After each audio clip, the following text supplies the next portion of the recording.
Tabiat dan gelagat janggal seorang gadis berinisial DM, 19, dibongkar oleh warga setelah dirinya terbukti menjadi otak pembunuhan berencana terhadap ayah angkatnya, Gatot Triwahi Widodo, 53, di Desa Kaloran, Kabupaten Nganjuk. Guna menyembunyikan jasad korban yang dikubur di pekarangan, remaja tersebut dengan licik mengunci rapat rumah hingga sengaja membuang ibu angkatnya keluar kota agar menjauh dari tempat kejadian perkara, TKP. Menurut kesaksian warga setempat, Joko, gelagat aneh DM mulai terlihat sehari setelah eksekusi pembunuhan dilakukan. Pelaku sengaja memadamkan seluruh lampu dan mengunci akses rumah pada Selasa, 14 Juli 2026, malam, hingga membuat ibu angkatnya, Mbak Tin, terpaksa menumpang tidur di rumah kerabat karena tidak bisa masuk. Siasat jahat DM berlanjut keesokan harinya. Pada Rabu, 15 Juli 2026. Pagi, ia berpura-pura mengajak sang ibu pergi jauh menggunakan sepeda dengan dalih mencari keberadaan korban yang dilaporkan hilang. DM mengajak ibunya pergi mencari ayahnya, mereka diajak berputar-putar bersepeda sampai ke Malang. Namun, sesampainya di Malang, ibunya malah ditinggal begitu saja hingga harus telantar dan pulang sendirian. Papar Joko mengungkap tabiat keji pelaku di lingkungan sekitar, dilansir Surya.co.id.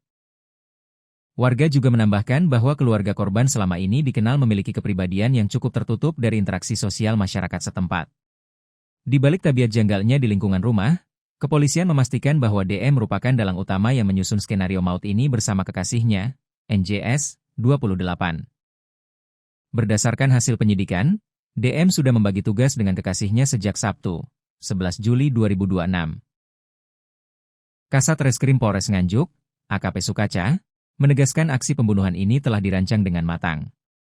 DM bahkan sudah menyiapkan palu untuk menghantam kepala korban serta sebilah pisau untuk menikam perut dan menggorok leher ayahnya di dalam rumah. Tersangka DM adalah orang yang punya inisiatif, merencanakan, sekaligus membagi peran. Sehingga otak utama dari pembunuhan berencana ini adalah anak angkat korban sendiri, jelas AKP Sukaca, Kamis, 16 Juli 2026.